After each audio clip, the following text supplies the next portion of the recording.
Winston has been invited to come to Canada through the Stephen Lewis Foundation. He is currently a visiting fellow in the School of Journalism and a resource person in the Department of Disability Studies at Ryerson University. I am deeply honored to have been given the task of introducing Winston. Winston, to me, epitomizes true citizen empowerment. He symbolizes the dream we have for communities we are trying to serve. Nothing can take over our courage, our soul, and our spirits. Please join me in welcoming our distinguished guest speaker, Mr. Winstone Zulu.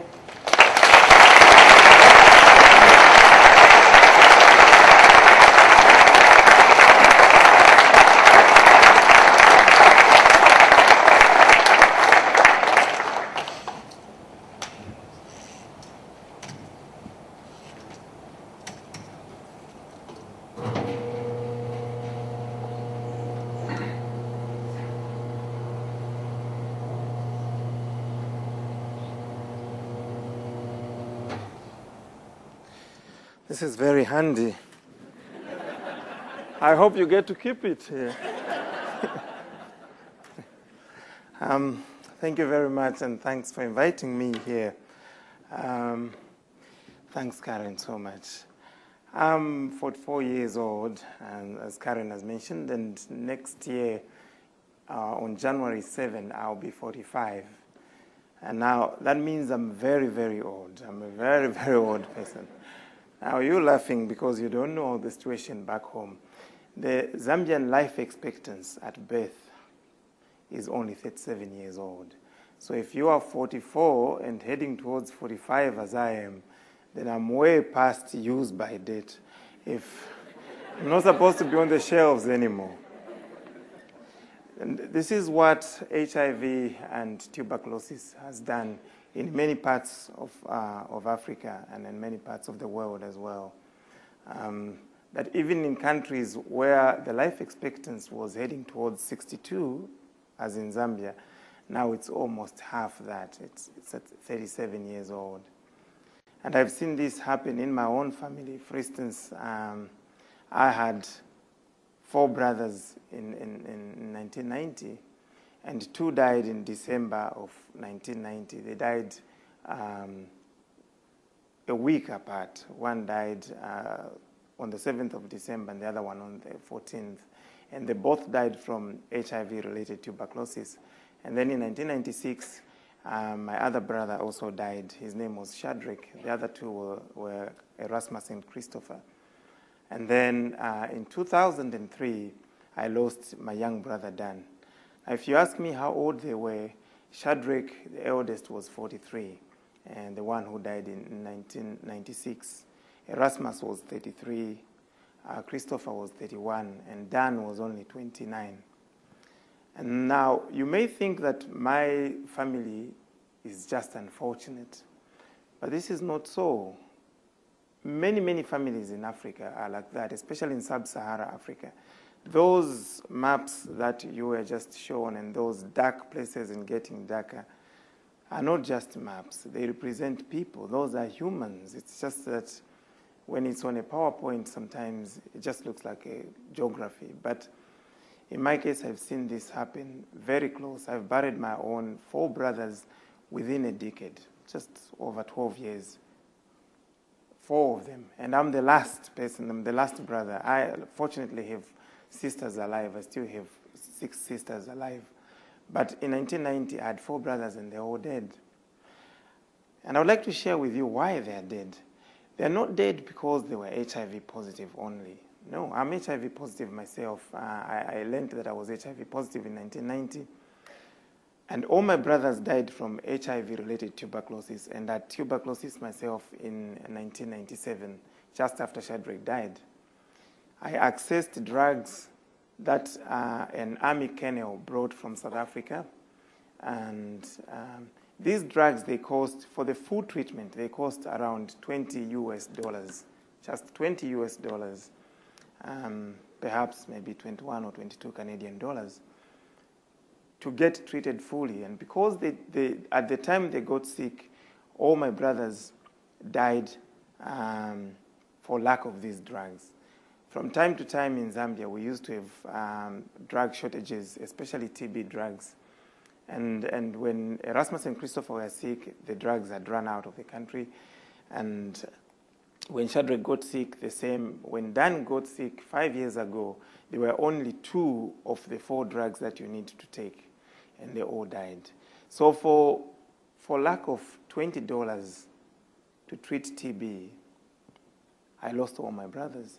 Now, I managed to survive because I speak, from the time I learned that I was HIV positive, just like 2 months after, I went public and talked to the media. And when I got sick from tuberculosis, this Kenyan went to South Africa to go and get drugs for the army and shared some with me. And that's how I survived, and I'm around. So sometimes when we hear about the AIDS epidemic in Africa, we sometimes lose hope. We think, what can you do if you have 22 million people infected with an incurable disease, and you here just an individual in Canada? You think, what can I do?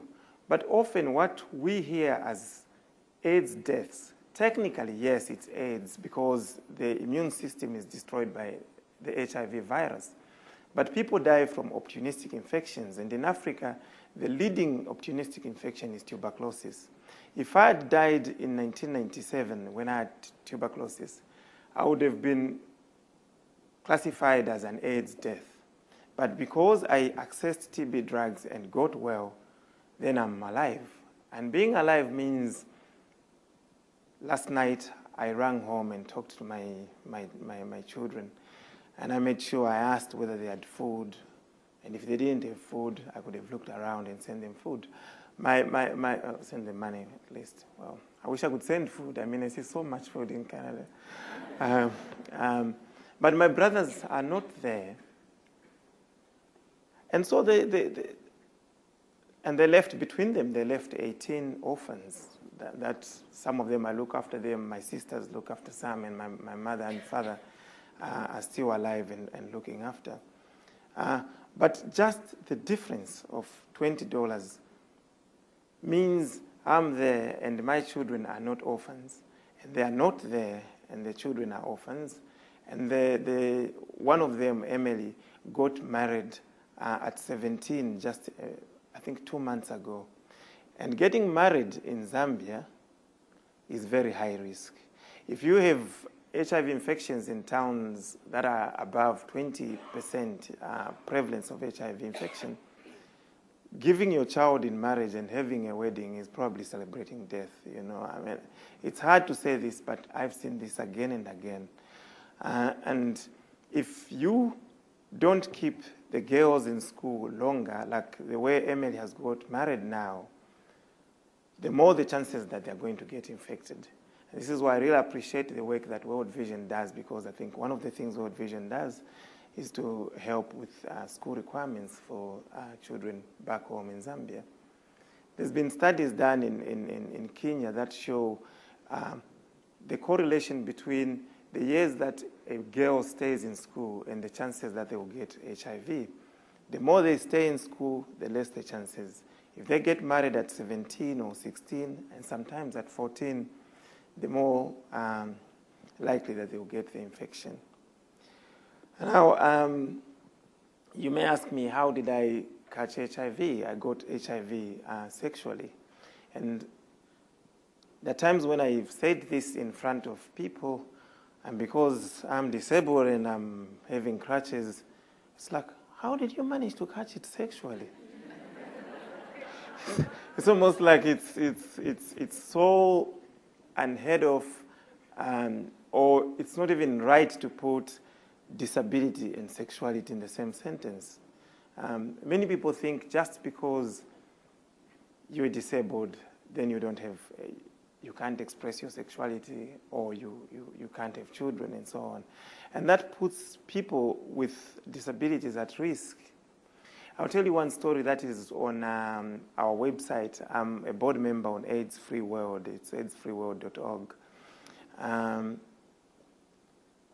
In South Africa, AIDS educators went into the community inviting people to come for an AIDS awareness meeting. And they found this woman with a baby sitting in a wheelchair but breastfeeding a baby, and just bypassed her. They didn't invite her because they felt she didn't need to know anything about HIV/AIDS. After all, she was sitting in a wheelchair. But it didn't occur to them that the fact that she was breastfeeding the child meant that,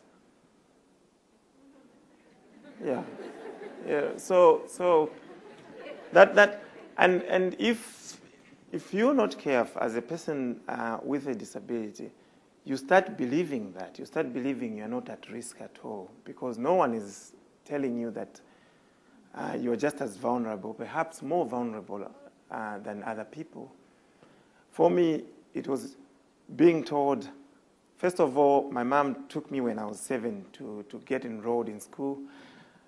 And one look at me, the headmaster felt it was a waste of government resources to put me in school, so they didn't enroll me when I was 7. When I was 8, they sent me back. My mother took me again to get enrolled. Again, they didn't pick me. They didn't enroll me. When I was 9, they changed the story. They said, oh, he's too old to start in the first grade. And so until I was 14, I'd never stepped in class. And the reason was that the belief is because what they told me was a bad leg, which is another wrong term to use. This is not a bad leg. This is a beautiful leg. I wish I was wearing shorts, But we are told to internalize this thing that if you are disabled, then just that one disability, whether it's just your hand or your leg, then it's a reflection of a general weakness, that the whole of you is disabled, so you can't do anything. And so when I went into school, I really wanted to prove myself, to prove that I can achieve what others can, or maybe even more. I started school in March, on the 22nd of March, and schools closed in April back home. And so there was only like a week before the schools closed. But I participated in the test and came second in class. And I started in grade 4. I didn't start in the first grade because I was far too old. And my sister Monica was teaching me at home how to read and write. So I could do the basic stuff, but managed to do that. And then I went to secondary school and also did very well in secondary school. There was one time from junior to senior secondary school, I beat the whole school. Now, the problem with that, it looks impressive, but the problem with that was that I was doing it not because it was the right thing to do, but because I wanted to prove that I was like everyone else. I was being forced to prove that I was just as human as anybody else. And so when my friends had girlfriends, I wanted to prove that I can also have a girlfriend, with very devastating results, of course, that now I ended being HIV positive. So I think one of the things that I really hope the UN Convention on Disability can promote and which I hope even World Vision can take on is perhaps to focus more on children with disabilities. Of course, all children deserve it, but if you see the statistics, it's more likely that a child with a disability won't go into school, that a child with a disability will be abused either sexually or... I have some documents from the Canadian Network on Disability and Development. Even here in Canada, for instance, just how many people, like 90% of adults with disabilities here in Canada are unemployed. A very big disparity between those who are able-bodied and those who are disabled. So there is a disadvantage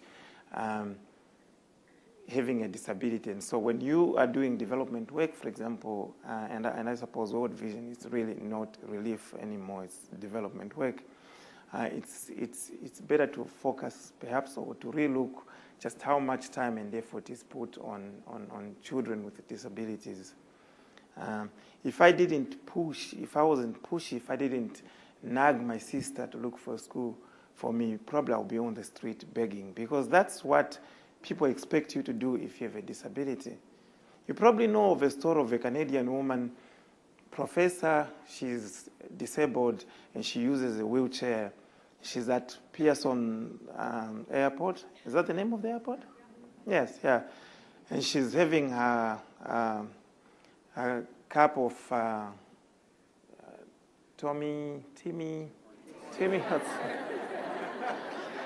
I haven't been there, and I've been told it's a big crime to have been here for 3 months without visiting Timmy's. But anyway, she was holding this, and she's sitting in a wheelchair, and she's a professor, well-educated. She's in employment. And this person is passing and decided to drop a coin, and maybe it was a quarter, in her tea. Because as far as he was concerned, a person sitting in a wheelchair holding a cup is begging. Yeah. And there have been times when I'm sitting in a wheelchair, and probably this is a common experience, where, especially if I'm with somebody and they are serving tea, they don't ask me what I'm going to take. They ask the person who is with me, is he going to take tea or coffee? And I'm like, come on, this is not quantum physics. I know what I want to take. And I can say tea or coffee. And the other thing before I leave that I'm going to try and do is to go and see the washrooms here. I've been taking pictures of the washrooms. And this is something to do with sexuality.